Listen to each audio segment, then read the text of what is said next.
Good morning. आज हम HPSC board का 2025-26 का मैथ का सैम्पल पेपर डिस्कस करेंगे, जिसमें आपके पहले 1 से 20 तक 1 मार्क्स के क्वेश्चन, 21 से 25 तक 2 मार्क्स के क्वेश्चन, 26 से 31 तक 3 मार्क्स के क्वेश्चन और 32 से 35 तक 5 अंकों के क्वेश्चन देखने को मिलते हैं।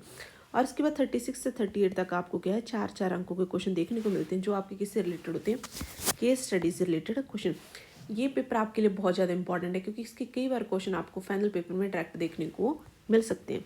जिसमें हम पहले क्या डिस्कस करेंगे, पार्ट ए, जिसमें आपके क्या रहेंगे 1-1 मार्क्स के क्वेश्चन, जिसमें आपका ए में आज हम पार्ट ए में 1 मार्क्स के क्वेश्चन डिस्कस करेंगे। जिसमें आपका पहला क्वेश्चन क्या है, जिसमें आपको 2 नंबर पी और क्यू दे रखे हैं, जो कि इसमें लिखे गए हैं प्राइम फैक्टराइजेशन या फिर अभाज्य गुणनखंड में, जिसका आपने क्या बताना है एलसीएम।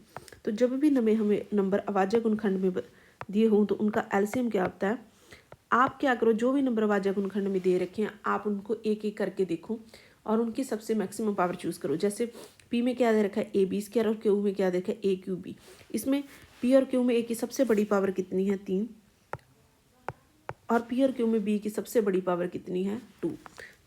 तो आपने कुछ नहीं करना होता, जो आपके प्राइम नंबर्स होते हैं, जहाँ अभाज्य नंबर होते हैं, आपने क्या करना होता है उनकी मैक्सिमम पावर चूज़ करके उनकी क्या कर देनी होती है मल्टीप्लाई। तो आपका एलसीएम कितना आ गया ए क्यू बी स्क्वायर, तो ऑप्शन नंबर। अब हमारा क्वेश्चन नंबर सेकंड क्या है, आपने एक शून्यंत्र परिमेय संख्या और अपरिमेय संख्या का गुणनफल बताना है। और इंग्लिश में क्वेश्चन क्या है, the product of non zero rational और इरेशनल। प्रीमियम मीन्स रैशनल और अपरीमियम मीन्स इरेशनल। इसका मतलब आपने एक नंबर लेना है रैशनल और एक नंबर लेना है रैशनल, और आपने उसका गुणनफल बताना है कि वो क्या होगा। बट शर्त क्या है, दोनों नंबर क्या होने चाहिए आपके नॉन जीरो। मान लीजिए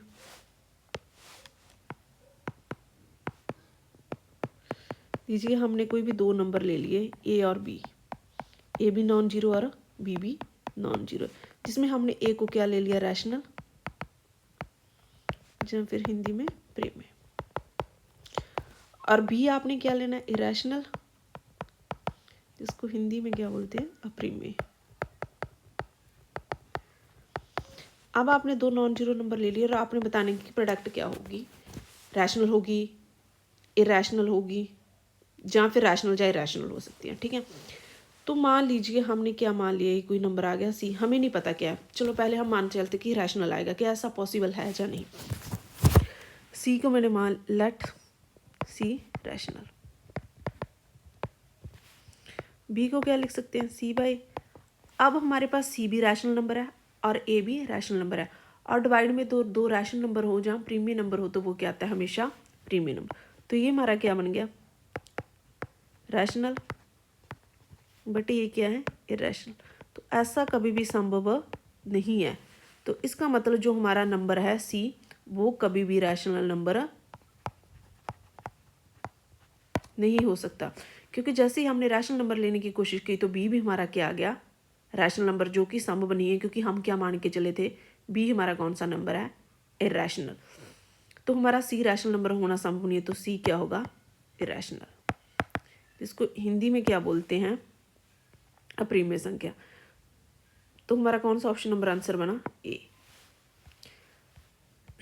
अब अगर हमें यही क्वेश्चन क्या होता जीरो के लिए होता तो हम कैसे करते। अगर हमारे पास कभी भी एग्जाम्पल ले लेते हैं, बट हमें क्वेश्चन में रिस्ट्रिक्ट किया गया था इसमें स्पेशली कि आपने जीरो नहीं लेना।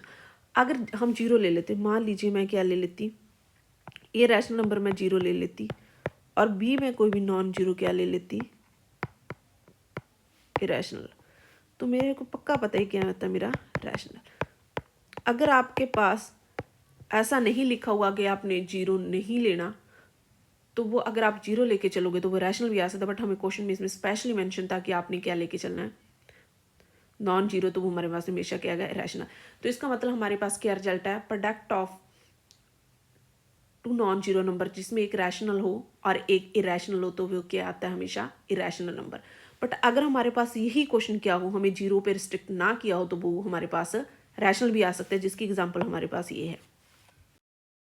क्वेश्चन नंबर थर्ड क्या है, यदि आपके पास 2 + √3 बहुपद p x is equal to x square minus 4x + 1 का एक शून्य को, तो बहुपद का अन्य शून्य का आपने बताना। और क्वेश्चन इंग्लिश में क्या है, if 2 + √3 is a zero of the polynomial x square means 4x plus 1 then the other zero of the polynomial। हमें पता अगर हमारे पास कोई भी बहुपद दिया हुआ है जो ax square plus b x plus c type का, तो उसका शून्य का योग कितना होता है, means b by A.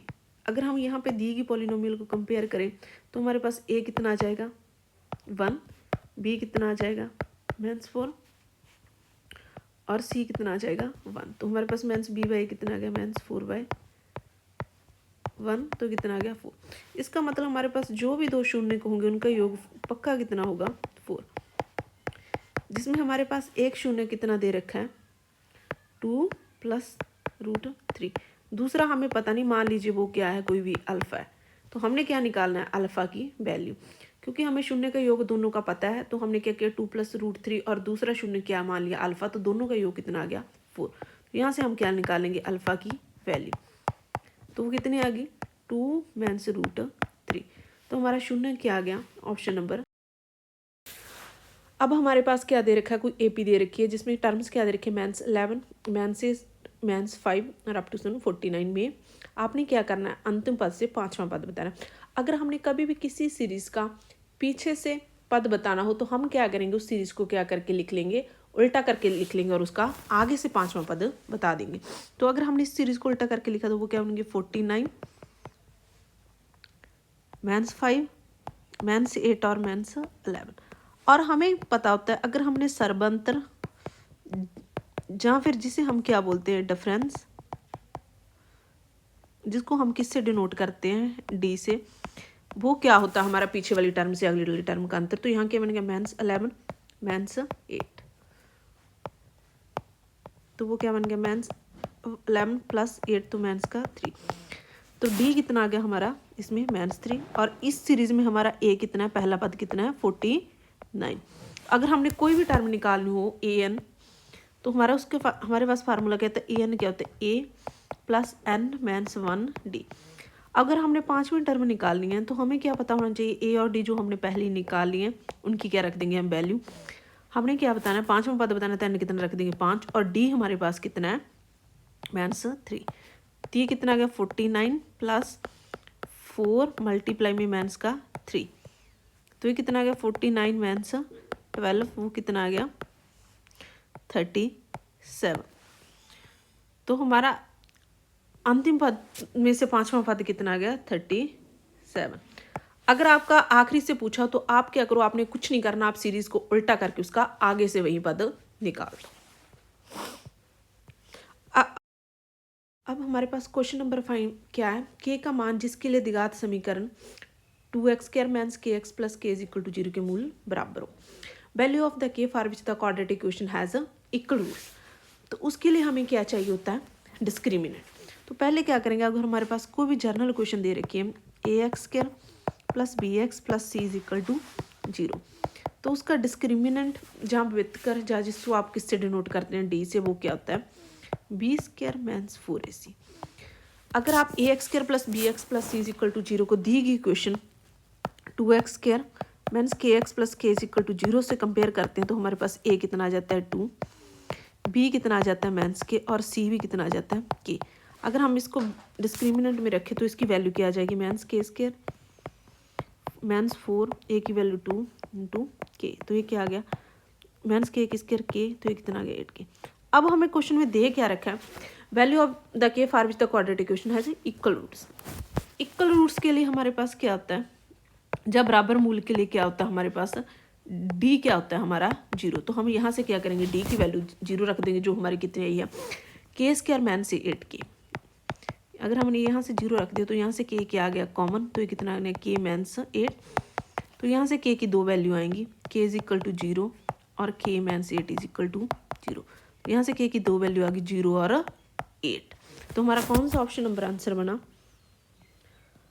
Option number D. Question number 6 में क्या दे रखा है, आपके पास 2 पॉइंट दे रखे हैं जिसके बीच में आपने क्या निकालनी है दूरी निकालनी है, जहाँ फिर इंग्लिश में क्या बोले डिस्टेंस निकालना। और हमें पता अगर हमारे पास कोई भी 2 पॉइंट दिए हो a x1/1 और b हमारे पास क्या दिए हो x2/2, तो उनके बीच में जो भी आपने निकालना है डिस्टेंस या फिर दूरी, वो क्या होती है, square root of x1 means x2 का square plus y1 means y2 का होल स्क्वायर। जहाँ फिर आप क्या लिख सकते हो, क्योंकि ऊपर स्क्वायर है, x1 मीन्स x2 की स्क्वायर करें, जहाँ फिर x2 मीन्स x1 की स्क्वायर करें तो एक ही बात है। तो आप इन दोनों फार्मूले में से किसी भी फार्मूले से डिस्टेंस निकाल सकते हो, वो सेम ही आएगा। क्यों? क्योंकि सिर्फ मैंस का फ़र्क आएगा, तो ऊपर स्क्वायर है तो मैंस से ज़्यादा फर्क नहीं आएगा। तो अब आपके पास अगर हम दिए गए पॉइंट से कंपेयर करें तो x1 हमारे पास कितना आ जाएगा, मैंस 4√3, और y1 कितना आ जाएगा 8, x2 कितना आ जाएगा -√3, और y2 कितना आ जाएगा 5। इसकी वैल्यू अगर हम दिए गए क्वेश्चन में रख दें तो वो क्या आ जाएगी, square root of -4 -3 means x2 कितना मेरा √3 और y1 कितना 8, y2 कितना 5 की स्क्वायर। तो ये कितना बन जाएगा, मैंस क्या हो जाएगा प्लस, तो कितना आ जाएगा √3 की स्क्वायर और ये 3 की स्क्वायर। मैंस 4√3 में से 3 गया तो क्या बन गया, मैंस 3 की स्क्वायर। तो मैंस √3 की स्क्वायर क्या बना, 9 इंटू 3 की स्क्वायर 9 और √3 की स्क्वायर 3 प्लस और 3 की स्क्वायर 9, तो ये कितना बन गया 27 + 9 कितना आ गया 36। और इसको क्या लिख सकते हैं हम, 6 × 6, तो वो रूट से बाहर निकल के कितना आ जाएगा 6। तो हमारा डिस्टेंस कितना आ गया, या दूरी कितनी आ गई हमारी 6। कौन से ऑप्शन आंसर बना, option number C. Question number 7 में हमारे पास क्या दे रखा है, दो त्रिभुज दे रखे हैं ABC और DEF, जिसमें हमारे पास एंगल B किसके बराबर दे रखा है, एंगल E के, और एंगल F किसके बराबर दे रखा है C के, और हमारे पास जो साइड है AB वो किसके बराबर रखी है, AB = 3D। जब दो त्रिभुज हैं, हमने बताना कि सर्वांग सम है लेकिन समरूप नहीं है, समरूप है लेकिन सर्वांग सम नहीं है, ना तो सर्वांग सम है ना ही समरूप है, जहाँ सर्वांग सम और समरूप दो में। अब इंग्लिश में क्वेश्चन क्या है, इन दी ट्रायंगल ABC और DF एंगल B हमारे पास E के बराबर, एंगल BF C के बराबर, और AB हमारे पास 3D है। हमने बताना जो ट्रायंगल्स है वो आपस में कॉन्ग्रुएंट है but not similar, similar but not congruent, neither congruent nor similar, congruent as well as similar. अब कॉन्ग्रुएंट को हिंदी में को बोलते हैं सर्वांग सम, और सिमिलर को क्या बोलते हैं, समरूप।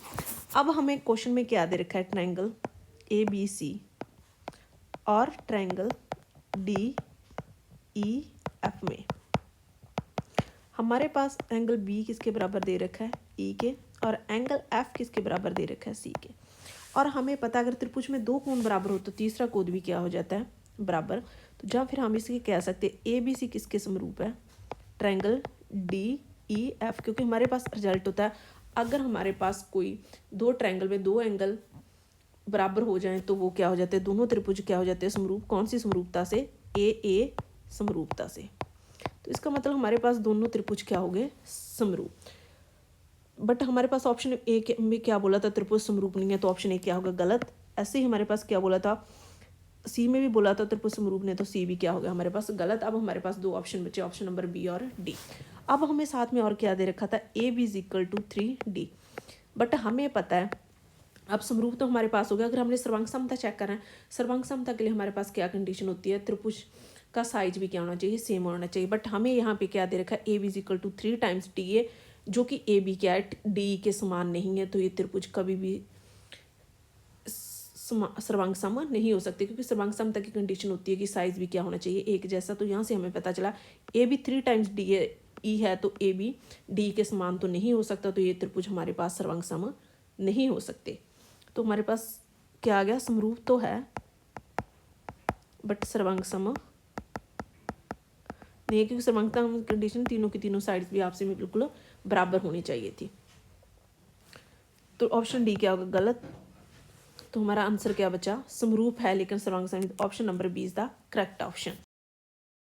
अब क्वेश्चन में हमारे पास क्या दे रखा है, हमारे पास TP और TQ क्या है, दो स्पर्श रेखाएं हैं, जिसमें POQ कितना दे रखा है, 110 डिग्री, और PTQ हमने ज्ञात करना है। इस इंग्लिश में TP और TQ दो टेंजेंट है, सेंटर ओ है हमारे पास, जिसमें पी ओ क्यू की वैल्यू कितनी है 110 डिग्री और पी टी क्यू हमने ज्ञात करना है। अब हमारे पास टी पी और टी क्यू क्या है, वृत्त की स्पर्श रेखा है, जिसको इंग्लिश में क्या बोलते हैं हम टेंजेंट। और ओ पी और ओ क्यू क्या है हमारे पास रेडियस, जिसको हिंदी में क्या बोलते हैं हम त्रिज्या। और हमें पता है टेंजेंट और त्रिज्या के बीच में कोण कितने का बनता है, हमेशा कितने डिग्री का बनता है 90 का। तो ये दोनों कोण कितने के हो गए 90 का, ये भी और ये भी 90 का। अब हमने किसकी वैल्यू बतानी है, ये वाला कोण टी। और हमें पता है ये चतुर्भुज या क्वाड्रिलेटर, उसके चारों कोणों का योग कितना होता है 360। अगर 360 में से बाकी के 3 माइनस कर दे तो हमारे पास कौन सा कोण आ जाएगा पी टी क्यू। तो वो कितना आ जाएगा 360 माइनस 90 90 180 180 माइनस 290, तो ये कितना आ गया 70। तो हमारे पास पी टी क्यू कितना आ गया 70, जो हमारा कौन सा बना option number B is the correct. हमारे पास आकृति में ए बी वृत्त की जीभा है, जिसमें ए ओ सी क्या इसका व्यास है, और ए सी भी हमें पास कितना दे रखा 50 डिग्री। यदि ए टी बिंदु ए पर वृत्त की स्पर्श रेखा, तो हमने क्या ज्ञात करना angle B A T. If A is the chord of the circle and A O C the diameter such that angle A C भी हमारे पास कितना 50 डिग्री का। If A T is tangent to the circle at the point A, then हमने क्या ज्ञात करना angle B A T. और हमारे पास ए सी क्या है डायमीटर है, जहाँ व्यास है, तो हमें पता है जो डायमीटर या व्यास होता है वो वृत्त की वृद्धि पर जहाँ सरकमफ्रेंस पर कितने डिग्री का कोण बनाता है 90 का। तो ये एंगल कितना हो गया 90। अब हम क्या निकाल सकते हैं बी ए सी, क्योंकि हमें पता है अगर हमारे पास त्रिभुज के 2 कोणों का योग पता हो तो हम तीसरा कोण कैसे निकाल सकते हैं 180 में से बाकी के कोण माइनस करके। तो कितना आ जाएगा 50 माइनस 90, तो हमारे पास बी ए सी कितना आ गया 180 में से 140 माइनस किए, तो हमारे पास एंगल बी ए सी कितने का आ गया 40 का। और हमें ये भी पता है हमारे पास ओ ए क्या है, हमारे पास वृत्त की जीभा है, ए टी क्या स्पर्श रेखा, और हमें पता है वृत्त की त्रिज्या और स्पर्श रेखा के बीच में टोटल कोण कितने का होता है 90 का।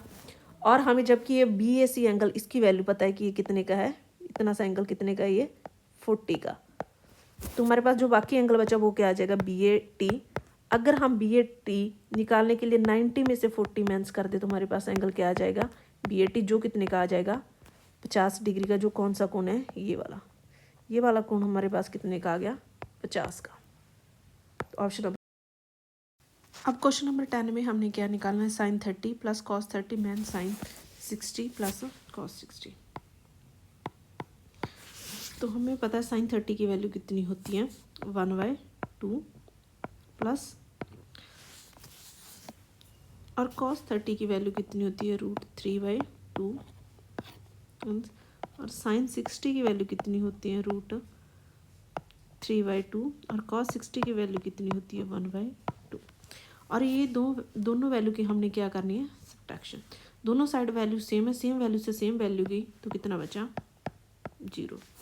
तो option number B is the correct. और क्वेश्चन नंबर 11 में क्या है, आपके पास cos A is equal to P by Q दे रखा है और आपने किसकी वैल्यू निकालनी है tan की। अगर हमें cos A is equal to P by Q दे रखा है, हमें पता होता है कॉस क्या होता है आधार बटे करण, जिसको आप इंग्लिश में आधार को क्या बोलते हो बेस, करण को क्या बोलते हो हाइपोटेन्यूज। अब हमने क्या निकालना है tan, और tan हमें पता क्या होता है लंब बटे आधार।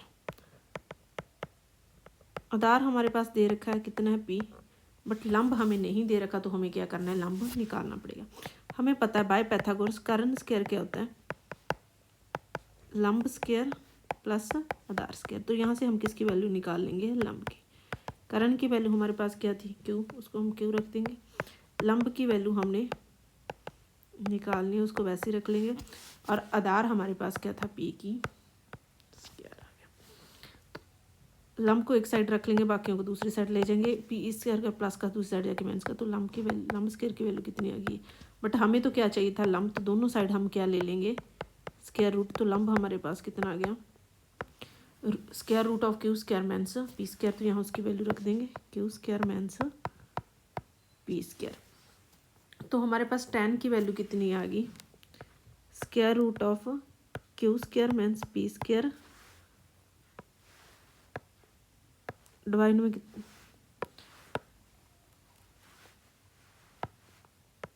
तो हमारे पास इसकी वैल्यू कितनी आएगी, tan a की square root of q square minus p square और डिवाइड में p।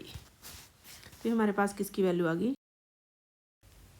क्वेश्चन नंबर 12 में हमारे पास क्या है, sine theta minus cos theta is equal to 0 और हमने किसकी वैल्यू बतानी है, sine 4 theta plus cos power 4 theta. हम ये वैल्यू तभी निकाल सकते जब हमारे पास क्या हो, थीटा।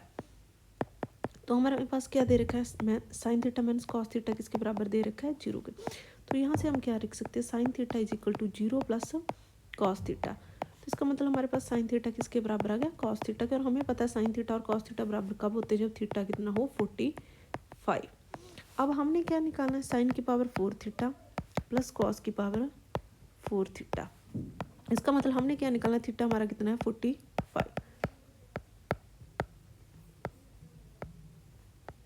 इसका मतलब हमने क्या निकालना है, साइन 45 की पावर 4 प्लस कॉस 45 की पावर 4। तो इसका मतलब हमें पता होना चाहिए साइन 45 और कॉस 45। और हमें पता है साइन 45 और कॉस 45 कितने होते हैं, 1/√2 1/√2। तो यहाँ पे हम वैल्यू रख देंगे 1/√2 प्लस 1/√2।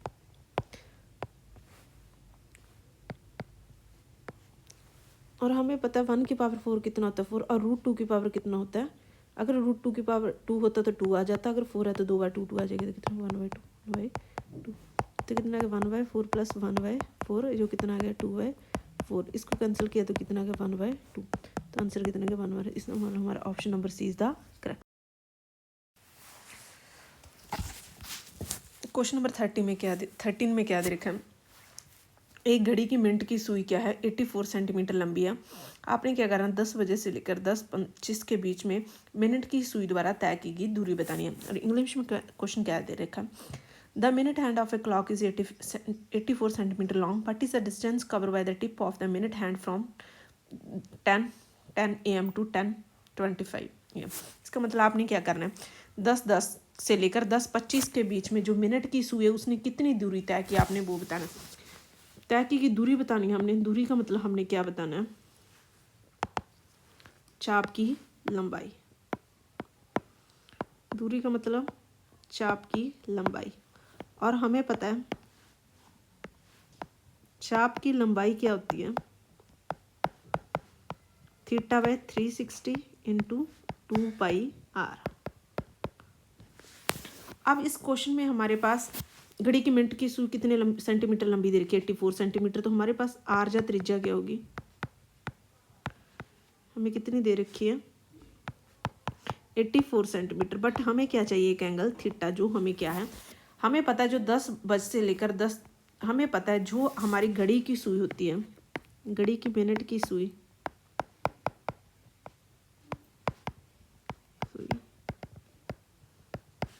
60 मिनट में कितने डिग्री का कोण बनाती है, 360 का। क्योंकि घड़ी की मिनट की सुई 1 घंटे में पूरी घड़ी घूम देती तो वो कितने डिग्री का कोण बनाती है, 360 का। तो 1 मिनट में कितने डिग्री का बनाएगी, 360/60 कैंसिल किया तो कितना गया, 1 मिनट में कितने डिग्री का कोण बनाती है वो, 6 डिग्री का। बट अब हमें जो टाइम बोला गया हुआ वो कहाँ से कहाँ तक है, 10 से लेकर 10:25 तक। इसका मतलब तो कुल कितने मिनट हो गए, 15 मिनट। तो 15 मिनट में कितने डिग्री का कोण बनेगा, अगर 1 मिनट में 6 डिग्री का तो 15 मिनट में कितने डिग्री का बनेगा, 90 डिग्री का। तो हमारे पास थीटा कितना आ गया, 90 डिग्री। तो हमारे पास चाप की लंबाई कितनी आ जाएगी, θ/360 × 2πr। पाई की वैल्यू हमने कितनी रखी, 22/7। और आर हमारे पास कितना है, 84। 0 से 0 कैंसिल, 9 को 36 से कैंसिल किया, 1/4। और 7 को 84 से कैंसिल किया, 12। इसको कैंसिल किया तो कितना आ गया, 3। 2 × 22 × 3 तो कितना आ गया, 22 × 6 132 सेंटीमीटर। तो चाप की लंबाई कितनी आ गई, 132 सेंटीमीटर, जो हमारी ऑप्शन नंबर क्या बनी, सी। इसमें हमारे पास सिर्फ पहले क्या दे रखा था, टाइम दे रखा था। टाइम की हेल्प से हमने क्या निकाल लिया, एंगल जो हमारा 15 मिनट का था, क्योंकि हमें पता है मिनट की सूत्र क्या है, 1 घंटे में 360 डिग्री का कोण बनाती, तो हमने क्या निकाली 1 मिनट का, और उसको 15 से मल्टीप्लाई करके 15 मिनट का कोण निकाल लिया। हमारे पास कोण भी आ गया और हमारे पास सुई की लंबाई दे रखी थी, जो हमारे पास क्या थी त्रिज्या, उसकी वैल्यू रख के हमने क्या निकाल लिया चाप की लंबाई। क्वेश्चन नंबर 14 में हमें क्या दे रखा है, व्यास डी वाले अर्धवृत्त का क्षेत्रफल हमने क्या करना है, ज्ञात करना है। जिसमें इंग्लिश में क्वेश्चन हमें क्या दे रखा है, area of the semi circle with diameter D. इसका मतलब हमें क्या है, व्यास कितना दे रखा है, जिसको हम इंग्लिश में क्या बोलते हैं डायमीटर, वो हमें कितना दे रखा है डी। और हमें पता है व्यास का आधा क्या होता है त्रिज्या, जिसको इंग्लिश में हम क्या लिखते हैं रेडियस, जो हमारी क्या होती है व्यास का आधा, वो कितनी आ जाएगी d/2, जिसको हम किससे डिनोट करते हैं r से। अब हमें क्या पूछा हुआ है area of the semi circle. अगर हमें सर्कल के आधे हिस्से का एरिया पूछा तो हमें पहले पूरे का पता होना चाहिए। हमें पता है एरिया ऑफ सर्कल क्या होता है πr², जहाँ पे r क्या होती है हमारी त्रिज्या जहाँ रेडियस। अब हमसे क्या पूछा एरिया ऑफ सेमी सर्कल, अगर सेमी सर्कल का पूछा हुआ तो वो सर्कल का क्या हो जाएगा आधा, वो कितना बन जाएगा 1/2 πr²। इसकी वैल्यू 1/2 पाई, r की वैल्यू हमारे पास कितनी है d/2, तो वहाँ रख देंगे तो वो कितनी आ जाएगी 1/2 पाई d की स्क्वायर बाय 4, तो ये कितनी आएगी π/d²/8। तो हमारे पास कौन सी ऑप्शन आंसर आ गई एरिया ऑफ सेमी सर्कल जो 1/8। क्वेश्चन में हमें क्या दे रखा है, दो गोलों के आयतन का अनुपात हमें दे रखा है, हमने क्या करना उनके पृष्ठीय क्षेत्रफलों का अनुपात ज्ञात करना है। इंग्लिश में क्वेश्चन क्या दे रखा है, volume of 2 spheres are in ratio 64:27, then the ratio of their spheres. हम क्या करेंगे, जो फर्स्ट स्पेयर है जहाँ गोला है उसका पहले वाले के रेडियस को क्या मान लेंगे r1, और दूसरे वाले के गोले के रेडियस को क्या मान लेंगे r2। तो हमारे पास वॉल्यूम क्या होता है गोलों का 4/3 πr3।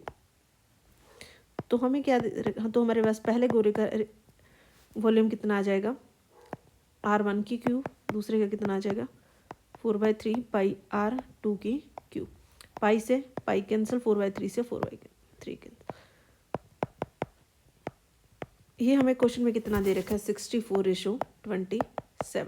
अगर हम कंपेयर करें तो हमारे पास r31 कितना दे रखा है 64, और r32 कितना दे रखा है हमारे पास 27। तो यहाँ से अगर हम r की वैल्यू निकालना चाहें 64 को क्या लिख सकते हैं 4 की, तो r1 कितना आ गया 4। ऐसे ही हम यहाँ पे क्या कर सकते हैं r32 3 की पावर 3, 3 से 3 पावर कैंसिल, तो r2 कितना आ गया 3। इसका मतलब हमारे पास r1 कितना आ गया 4 और r2 कितना आ गया 3। हमने क्या ज्ञात करना है रेशो किसकी निकाली है सरफेस एरिया की। तो हमें पता है जो सरफेस एरिया क्या होता है हमारे पास 4πr²1 4πr²2, क्योंकि हमें पता है सरफेस एरिया क्या था 4π रेडियस का स्क्वायर। पाई से पाई कैंसिल, 4 से 4 कैंसिल, तो क्या बन गया r1 की स्क्वायर और r2 की स्क्वायर। r1 r2 हम ऑलरेडी निकाल चुके हैं, वो क्या है 4 और 3, और उनकी क्या है स्क्वायर। तो कितना आ गया 16:9। तो हमारे पास ratio of their surface area कितनी आ गई 16:9। तो option number D is the correct. हमें इस क्वेश्चन में वॉल्यूम दे रखा, तो हमने क्या लिखा दोनों स्फेयर के वॉल्यूम लिख के क्या निकालिए, वहाँ से रेडियस की वैल्यू निकाली, क्योंकि हमें क्या पूछा गया था रेशो पूछी गई थी किसकी सरफेस एरिया की। तो हमने क्या किया वहाँ पे क्या है r1 r2 की वैल्यू रख के क्या निकाल लिया रेशियो ऑफ सरफेस एरिया। तो हमारा कौन सा ऑप्शन 16 में हमें क्या दे रखा है, यदि किन्हीं अंकड़ों का माध्यिक और बहुलक क्रमश 11 और 17 है तो उनका माध्य ज्ञात करना है। जिसमें हम इंग्लिश में क्वेश्चन क्या दे रखा, if the median and mode of the data 11 and 17 find the mean. तो हमें पता है इन तीनों में कंबाइंड रिलेशन क्या होता है, मॉड क्या होता है हमारे पास 3 मीडियन माइनस 2 मीन।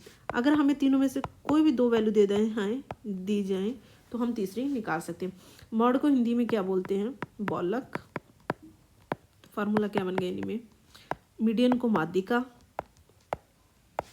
और मीन को माध्य। तो हमें दो वैल्यू दे रखी और तीसरी हम यहाँ से निकालें। बहुलक हमें कितना दे रखा है 17, तो उसकी वैल्यू हमने रख दी 17। और मादी का हमें कितना दे रखा है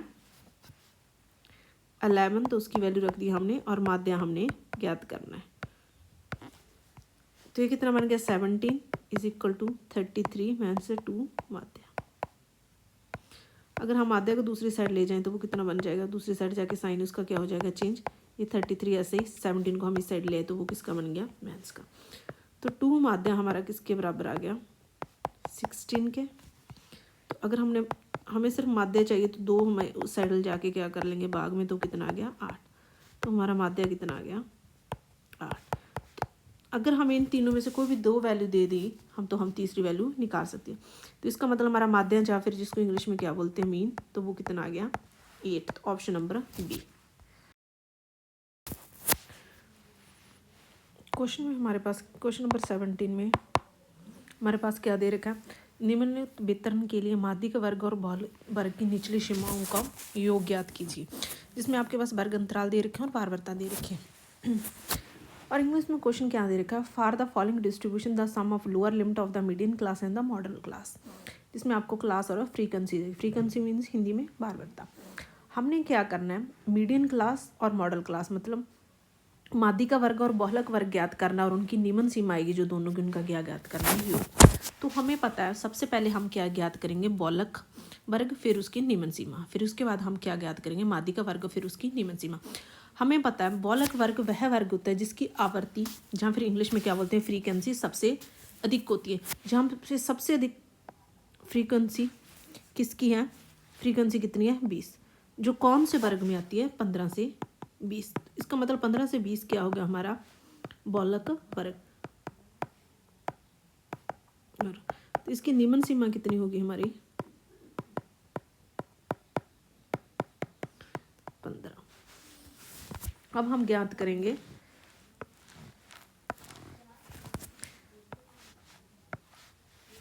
माध्यिका वर्ग। वर्ग अंतराल हमें कहाँ तक दे रखा है, वर्ग अंतराल FCF। वर्ग अंतराल हमें 0 से 5, 5 से 10, 10 से 15, 15 से 20 और 20 से 25। और F हमें क्या दे रखा है 10, 15, 12, 20 और 9। अब हम क्या ज्ञात कर लेंगे CF, जो हमारा कितना होगा 10, पीछे वाली टर्म जोड़ते जाना है। 15 में 10 जोड़ा 25,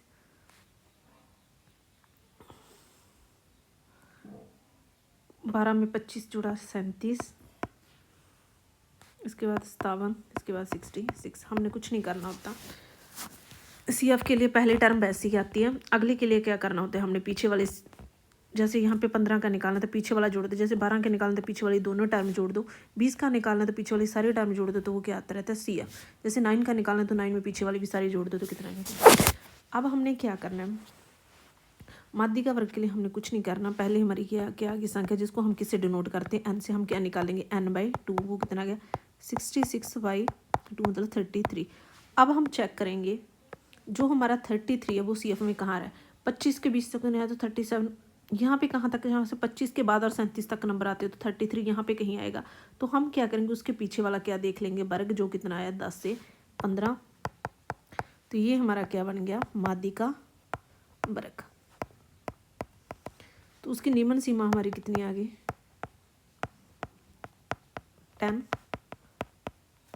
हमारी माध्यिका वर्ग की निम्न सीमा कितनी आई 10 और बहुलक वर्ग की निम्न सीमा आई कितनी 15। तो दोनों का प्लस करके कितना गया 10 + 15 25। तो option number B is the correct option.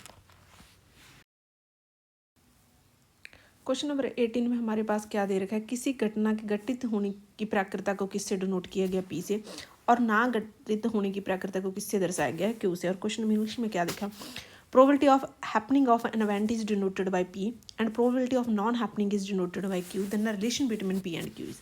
हमें पता है अगर किसी घटना के घटित होने की प्राकृतता को हम किससे डिनोट करते हैं E से, और E बार से क्या घटित ना होने को। हमें पता है किसी घटना के होने की प्राकृतता और किसी घटना के ना होने की प्राकृतता का योग कितना होता है 1। अब हमारे पास क्वेश्चन में क्या दे रखा है, घटित होने की प्रकृता क्या दे रखी है हमारे पास, ये P, और ना होने की क्या दे रखी है Q, तो हमारे पास P प्लस Q क्या बना 1। तो option number 1 is the correct option. Question number 19 और 20 में क्वेश्चन में हमारे पास क्या दे रखा है, जिसमें दोनों में हमने क्या करना है, हमारे ऑप्शंस हमारी सेम है और क्वेश्चन हमारे अलग अलग है।